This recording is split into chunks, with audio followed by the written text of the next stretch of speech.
After graduation, I quietly secured my grandparents' $3 million estate in a trust.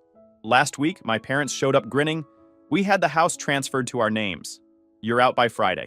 I just smiled and said, "Did you really think I'd let that happen?" 2 days later, they returned with movers. Hey Reddit, so picture this. You spend your entire life believing family means something. Then one day, the parents who barely raised you show up with these smug grins, thinking they've just stolen your beloved grandparents' entire $3 million legacy right out from under you. They look you dead in the eye and say you're out by Friday. But let me tell you, the look on their faces when they came back with those movers, only to see who was waiting on the porch? Absolutely priceless. I'm Tyler, 28 years old, and I never thought I'd be fighting my own blood over what my grandparents built. The moment I graduated with my accounting degree, my very first priority was making sure their $3 million estate was locked down tight in a trust. Why? Because I'd been watching the vultures circle for years, and those vultures were my parents and my sister. To really understand why I went to such lengths, you need the full backstory. This isn't just about money or property.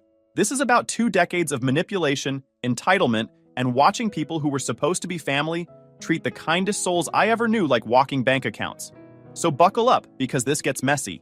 My grandparents, Frank and Dorothy Bennett, raised me from age 5. My biological parents, Gerald and Patricia, basically dropped me off at their doorstep to chase big careers in another state. But honestly, what they were really chasing was a life free from responsibility, bouncing between one get-rich-quick scheme after another. Every single one crashed and burned spectacularly. I still remember that day they left me. I was 5 years old, standing in my grandparents' driveway with a small suitcase and my stuffed bear. Mom was crying these fake tears while Dad kept checking his watch. "It's just temporary," they kept saying. "Just until we get settled in our new jobs." Those new jobs were selling some miracle water filtration system that turned out to be a pyramid scheme. They lost everything within 6 months. But by then, I was already settled with Frank and Dorothy, already calling them Grandma and Grandpa, already feeling more at home than I ever had with my biological parents. My childhood home wasn't just any house. It was this gorgeous Victorian in a historic Philadelphia neighborhood, built in 1887, with original woodwork, stained glass windows, and a wraparound porch that creaked in all the right places. The house had been in Grandpa Frank's family for 3 generations. His grandfather had been a successful merchant who'd built it for his growing family, and it had passed down through the years, each generation adding their own touches while respecting the original character. And it wasn't just the house. There were 3 rental properties my grandparents owned, a duplex in West Philadelphia, and 2 row homes in South Philly. Grandpa had bought them back in the 1970s when real estate was affordable, fixed them up himself, and rented them to working families at reasonable rates. He wasn't trying to get rich off tenants. He just wanted steady income and to provide decent housing. Those properties alone were worth about $800,000. Then there were the investments. Grandpa Frank had worked for 42 years as an accountant at a steel company, living modestly and saving aggressively. He'd put money into index funds, municipal bonds, and blue-chip stocks. Nothing flashy, nothing risky, just solid, steady growth over decades. By the time I came to live with them, their investment portfolio was worth close to $1 million. Altogether, the estate was worth around $3 million. No small change. But for me, it was never about the money. That house was home. It was where I learned what real family actually felt like. Every morning, I'd wake up to the smell of Grandma Dorothy's fresh-baked muffins, blueberry on Mondays, chocolate chip on Fridays, and banana nut on Wednesdays. She had a whole rotation system. "Rise and shine, little numbers guy," she'd call out from the kitchen, long before I even dreamed of becoming an accountant. The nickname started when I was 7, and spent an entire afternoon sorting my baseball cards by statistics instead of playing outside. Grandpa Frank taught me how to fish at the local park with endless patience, even when I kept tangling my line or dropping the bait bucket into the water. He'd just laugh, untangle everything, and show me again. "Patience, Tyler," he'd say. "Good things come to those who wait. Fish, jobs, the right person to spend your life with. Rushing never helps." In the evenings, we'd sit in the library. And yes, they had an actual library, a whole room lined with floor-to-ceiling bookshelves that Grandpa had built himself. Each of us would have our own book, and we'd read in comfortable silence, occasionally sharing passages that caught our eye. Grandpa loved historical biographies. Grandma preferred mysteries. I worked my way through everything from Hardy Boys to, eventually, financial journals. Sunday mornings were sacred. Grandma would make this elaborate breakfast. Eggs, bacon, homemade biscuits, fresh fruit salad. We'd sit around the dining room table for hours, talking about everything. Current events, history, what I was learning in school. They treated me like an equal, never talking down to me, always interested in my opinions even when I was just a kid. From them, I learned the values that shaped my entire life. Honesty, hard work, responsibility, integrity. Grandpa always said, "Your word is your bond, Tyler. Break it and you lose something you can never buy back." He lived by that principle. If he told a tenant he'd fix something, it got fixed. If he promised me we'd go fishing Saturday, we went fishing Saturday, rain or shine. Grandma always pushed for education and independence. "A person must be able to stand on their own 2 feet," she'd say, usually while teaching me how to cook or balance a checkbook or change a tire, especially when others try to knock them down. She'd grown up during the Depression, seen her own family lose everything, and was determined I'd have the skills to survive anything life threw at me. Little did I know how prophetic those words would turn out to be. My relationship with my biological parents and my younger sister Lindsay was complicated at best. Actually, complicated is too generous. It was basically non-existent except when they wanted something. They'd show up maybe twice a year, usually around Christmas when gifts were expected, or randomly when they needed cash. I learned to recognize the pattern. Dad would call a few days ahead, suddenly interested in how I was doing, asking about school, acting like a real father. Then, they'd arrive with these big smiles and elaborate stories about whatever venture they were involved in now. Every visit followed the same tired script. First came the over-the-top affection, hugs that lasted too long, compliments that rang hollow, questions about my life that they didn't actually want answers to. Then casual observations about how big the house was, how much the neighborhood must have appreciated, subtle mentions of Grandpa's investments. This would culminate in some teary story about unexpected expenses. The car broke down, medical bills from some mysterious ailment, an investment opportunity that just needed a little capital to take off, business expenses that insurance didn't cover. Always something, always urgent, always requiring money right now. And the requests for loans? They were never repaid. Not once in 23 years. I remember one particular Christmas when I was 12. Dad spent the entire visit talking to Grandpa about his latest scheme, selling prepaid legal services door to door. He needed $5,000 to buy his territory and get started. "This is it, Pop," he kept saying. "This is the one that's going to make us rich." Grandpa gave him $3,000. By March, the company had been shut down by the state attorney general for fraud. Dad never mentioned paying Grandpa back. When I asked about it years later, Grandpa just shook his head. Some lessons cost money to learn. I learned my son isn't good with either responsibility or money. Dad had filed for bankruptcy twice before I turned 10. Once when I was 6, once when I was 9. Both times, my grandparents found out only when creditors started calling their house looking for him. He'd used their address for various business ventures without asking. Mom was involved in everything from miracle diet pills, to sham timeshares, to essential oils, to discount vacation memberships. She'd call Grandma breathlessly excited about each new opportunity, talking about 6-figure incomes and early retirement. 3 months later, she'd be crying about how the company had scammed her, how she'd lost money, how they needed help getting back on their feet. They lived way beyond their means, always chasing that one big opportunity that would finally make them rich. Dad drove a leased Mercedes he couldn't afford. Mom wore designer clothes bought on credit cards they couldn't pay off. They rented a townhouse in a fancy neighborhood and told people they owned it. My sister Lindsay, 7 years younger than me, grew up watching them and learning every manipulative trick in the book. By her teens, she was a master of entitlement, combining their worst traits into one nightmare package. I remember this one incident when she was 14 and I was 21, home from college for Thanksgiving. Grandma had these antique brooches her mother had given her. Beautiful pieces from the 1920s. Not worth a fortune, but priceless in sentimental value. Lindsay stole 3 of them during dinner, pawned them the next day for $200, and used the money to buy concert tickets. When Grandma noticed they were missing and asked about it, Lindsay cried and said she'd seen me looking at them, implying I'd taken them. My parents immediately blamed me, didn't even question her. Only when the pawn shop called, Lindsay had been dumb enough to use Grandma's name. Did the truth come out? My parents' response? She's just a teenager. They make mistakes. At least she didn't break them. Another time, Lindsay used Grandpa's credit card number, which she'd memorized from seeing it lying around, to buy $1,500 worth of clothes online. When the bill came, she claimed she thought it was okay because family shares things. Mom defended her, saying we should be teaching her financial responsibility, not punishing her for confusion. Grandpa paid the bill. He always paid, but I could see it wearing on him. The disappointment that his own son had raised such a manipulative child. Your sister should come live with us too, Grandma once suggested, after a particularly awful visit where Lindsay had stolen money from my wallet and tried to blame it on the mailman. Maybe if we raised her, she'd turn out different. But my parents refused. Lindsay was their baby, the child they could manage to parent because, frankly, she demanded so little actual parenting. She'd learned early that tears and manipulation got her whatever she wanted. Why would they give that up? The truth was, my parents couldn't handle a kid who needed actual care and attention. That's why they dumped me on my grandparents in the first place. But Lindsay? She was easy. She entertained herself, demanded things instead of love, and never asked uncomfortable questions about where they disappeared to for weeks at a time. As my grandparents aged and their health declined, the family dynamic got increasingly tense. I was in college by then, splitting my time between classes and helping care for them. And that's when my parents' interest in the estate became less subtle and way more aggressive. Dad started calling constantly, asking pointed questions about their health, their will, their financial advisors.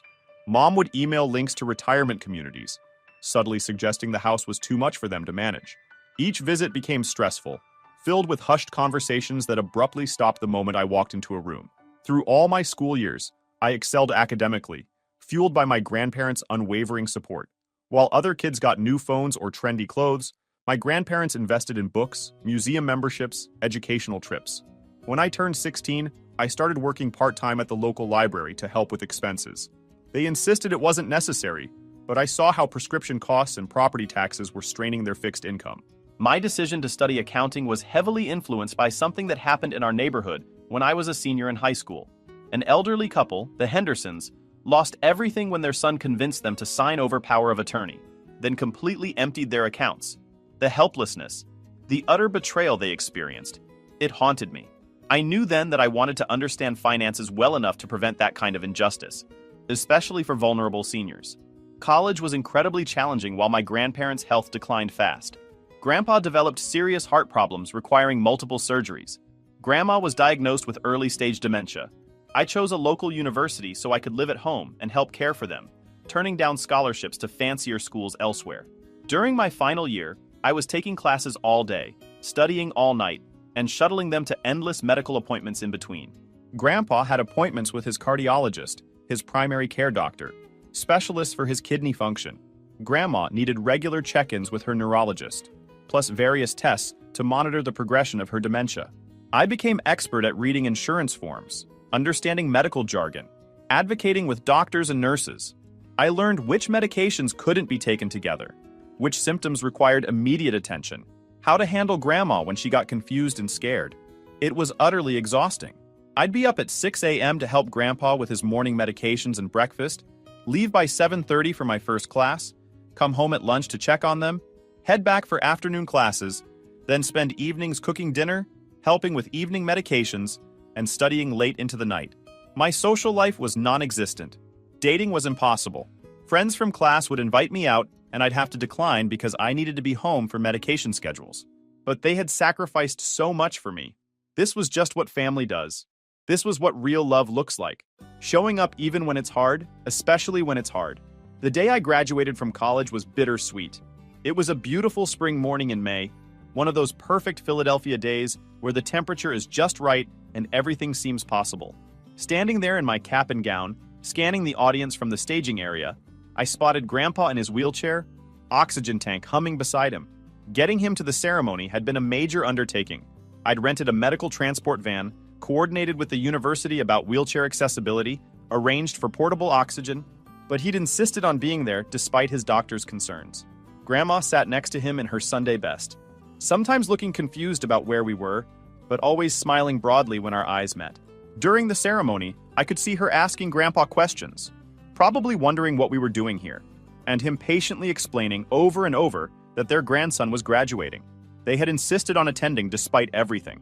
Wild horses couldn't keep us away, Grandpa had declared that morning as I helped him with his tie, his hands too shaky to manage it himself. We've been waiting for this day since you moved in with us. My parents and Lindsay, nowhere to be seen. Again. They'd received their invitations 4 months in advance.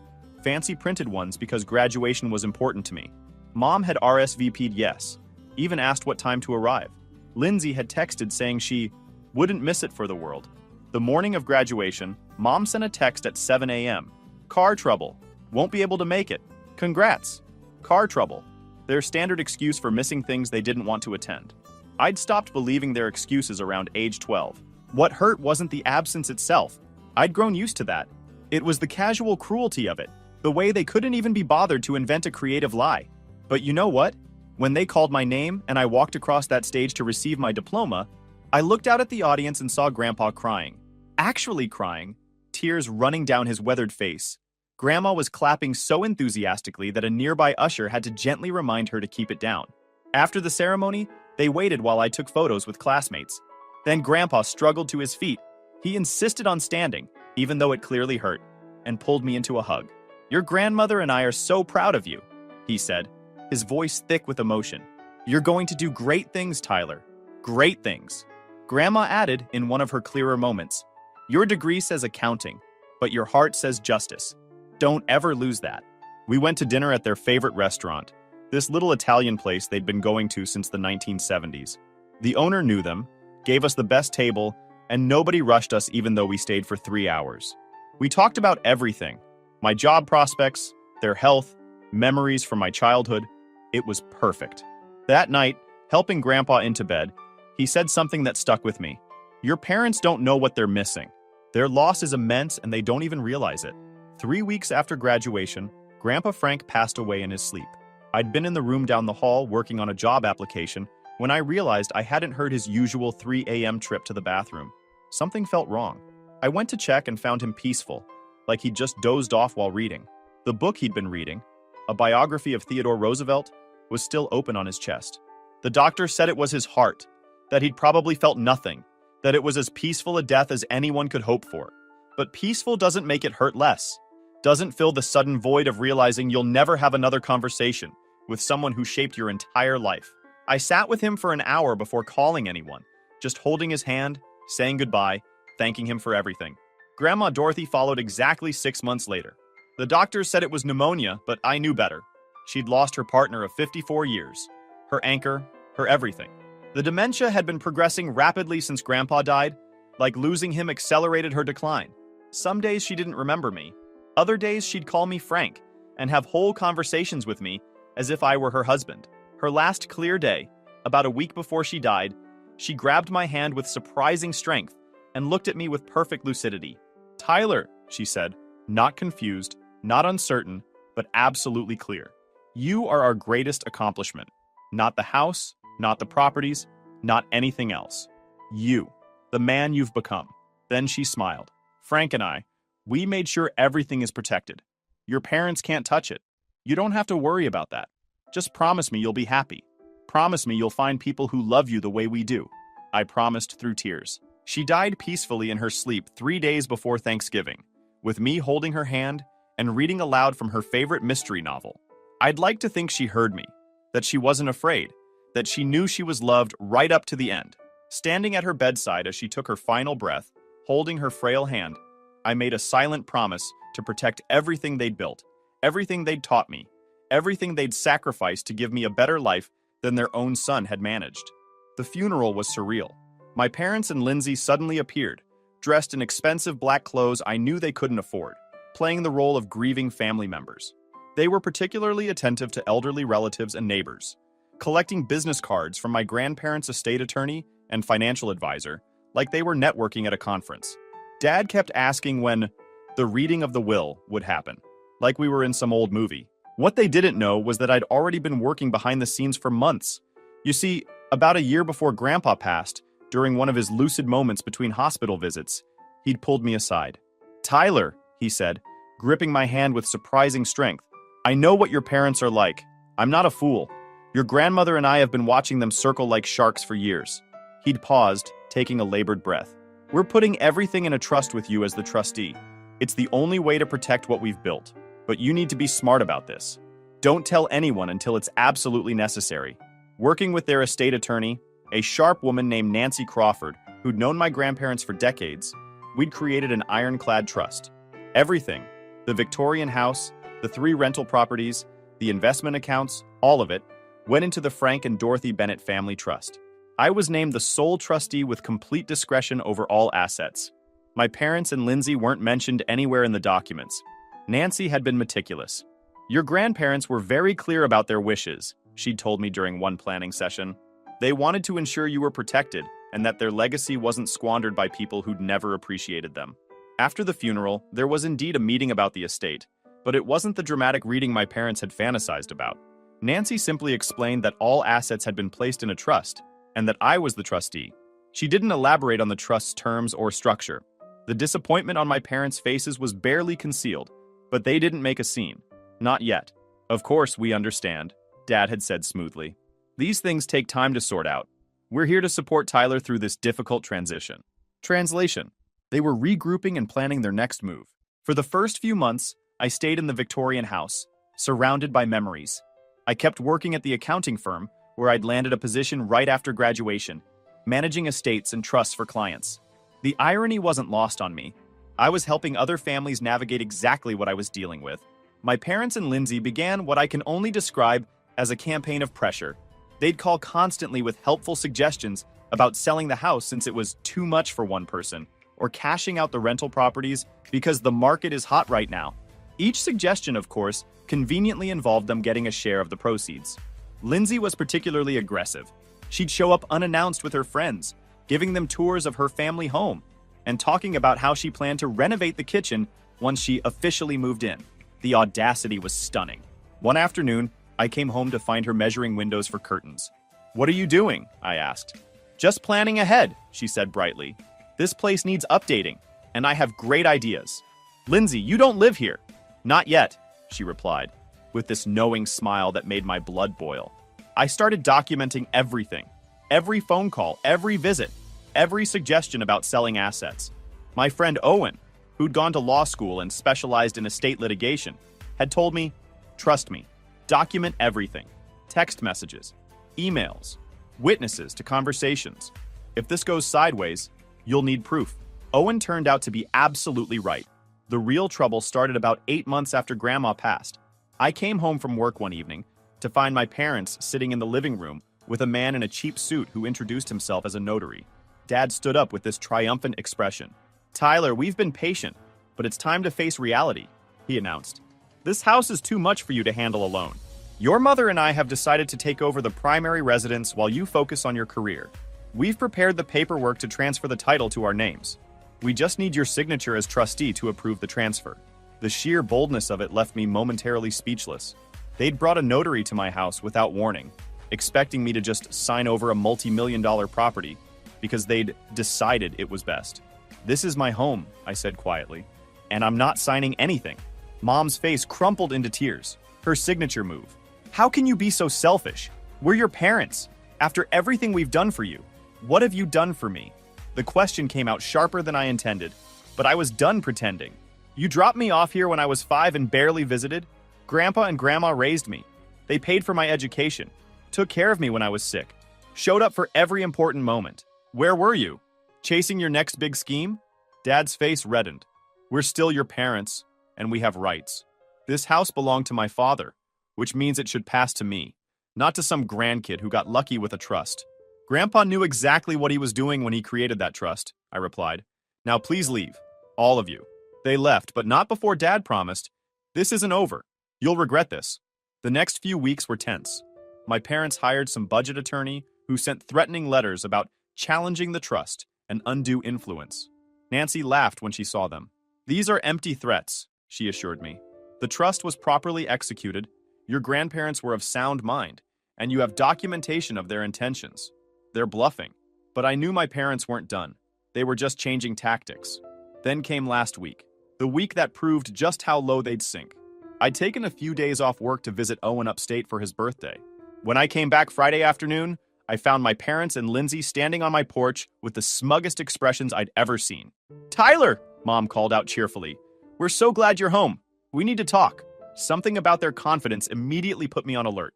They weren't nervous or angry. They were triumphant. "We've had the house signed over to our names," Dad announced without preamble. "Everything's been transferred. We spoke with the county recorder's office, filed all the necessary documents.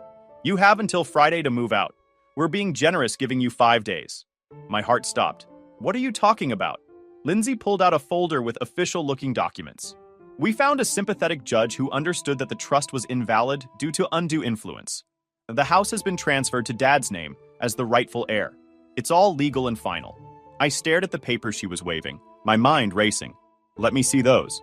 No need, Dad said, pulling the folder back. You'll get copies when you move out. We're being very reasonable about this. You can take your personal belongings, but all furniture and fixtures stay. They belong to the house. This is insane, I said, trying to keep my voice steady. You can't just forge documents and steal someone's house. Forge? Mom gasped, hand to her chest. How dare you? Everything was done legally. The county has records. We filed everything properly. They weren't lying about filing documents. I could see genuine confidence in their faces. They'd actually gone to the county and filed something. The question was, what had they filed? And how had they managed it? I'm calling Nancy, I said, pulling out my phone. Go ahead, Dad replied. She'll tell you the same thing.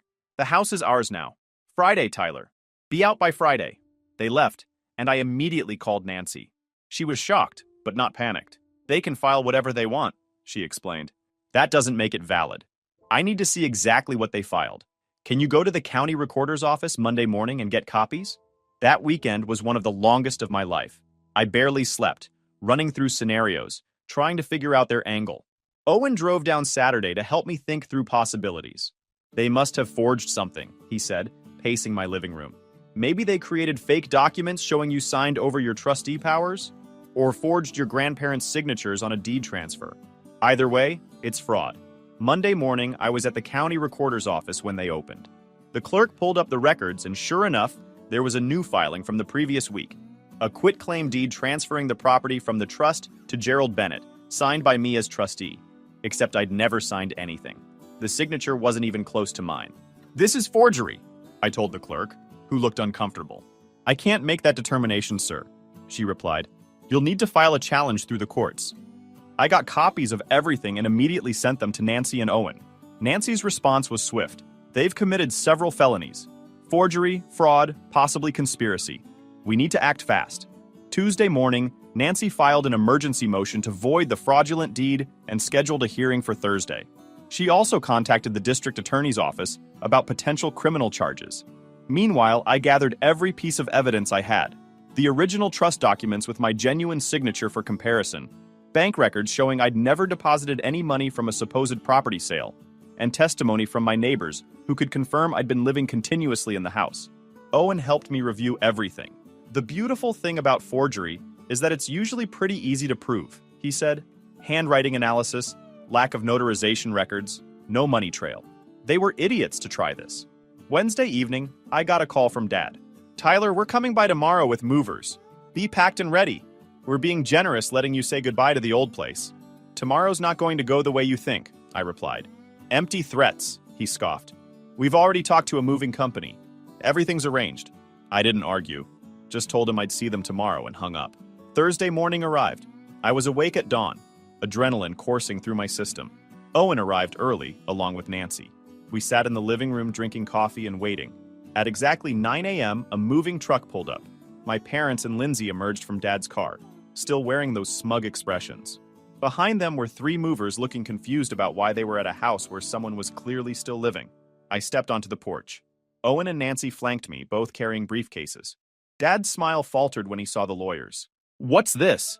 This, Nancy said crisply, is me informing you that you've committed multiple felonies, and there are currently police officers on their way to discuss your attempted fraud.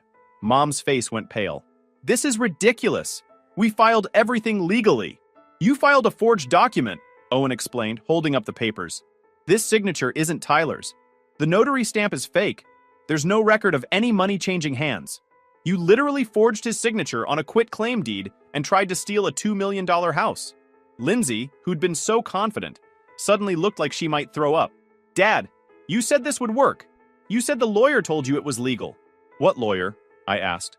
Because Nancy here is the actual estate attorney, and she certainly didn't help you commit fraud. That's when Dad's mask finally cracked. You ungrateful piece of work. We're your parents. This house should be ours. Your grandfather was my father. And he chose to leave everything to Tyler because he knew exactly what you are, Nancy interjected. Now you can leave voluntarily, or you can explain yourselves to the police. As if on cue, 2 police cruisers pulled up. The officers I'd worked with when filing the fraud report stepped out. I'd spent Tuesday afternoon at the station going through everything with them, and they'd been appropriately appalled by my parents' scheme. The movers, realizing they'd been caught up in something criminal, quickly got back in their truck and left. Can't blame them. What followed was beautiful chaos. The officers asked my parents to explain how they'd obtained the quitclaim deed. Dad tried to bluster about having legal right to his father's property. Mom started crying and saying they'd been advised the paperwork was legitimate. Lindsay just stood there looking shell-shocked, finally realizing the consequences of their actions. The officer asked to see their documentation. When Dad reluctantly handed over the folder, the officer examined it and shook his head. "Sir, this is clearly forged. The signature doesn't match the trustee's signature on file, the notary stamp isn't registered with any notary in this county, and there's no record of this transfer being approved by the trust's attorney." "But we filed it with the county," Mom protested. "Filing a fraudulent document is still fraud, ma'am," the officer replied. "You can file anything you want, but that doesn't make it legal." Right then, another car pulled up. Helen Martinez, the home care worker who'd been with my grandparents during their final years, stepped out. She'd heard about the situation through mutual friends and had offered to provide testimony about my grandparents' clear intentions and my parents' absence during their final years. "These people," Helen said, pointing at my parents, "visited maybe 4 times in the last 2 years of Frank and Dorothy's lives, and every visit ended with them asking about money or property. Tyler was there every single day. He fed them, bathed them, managed their medications, held their hands when they were scared. Those wonderful people knew exactly what they were doing when they created that trust." Mom tried to interrupt, but Helen wasn't having it. She'd cared deeply for my grandparents and was clearly furious on their behalf. "Dorothy told me once, toward the end, that her biggest fear was her son stealing from Tyler after she was gone. She said, 'We have to protect our boy.' And that's exactly what they did." The officers informed my parents they were being charged with attempted fraud, forgery, and conspiracy. They were read their rights and taken to the police station for processing. Lindsay, who was technically an accessory but hadn't signed anything herself, was told she'd likely be called as a witness. As they were led away, Dad turned back one last time. "You're dead to us, you hear me? Dead!" "I've been dead to you since I was 5, I replied quietly. "This is nothing new."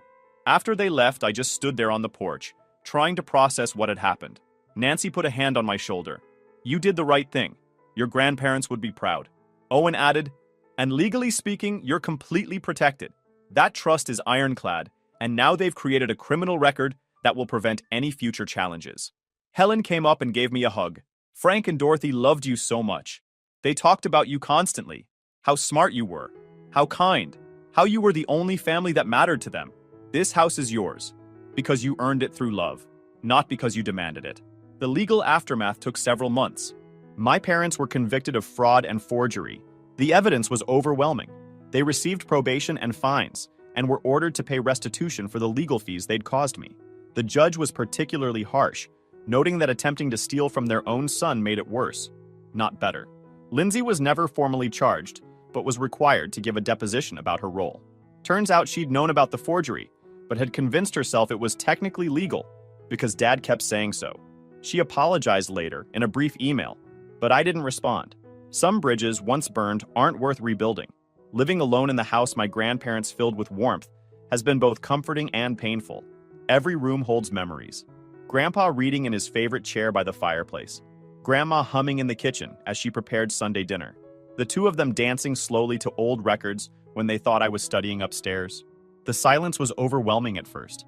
I found myself talking aloud to them, asking for guidance or simply sharing my day.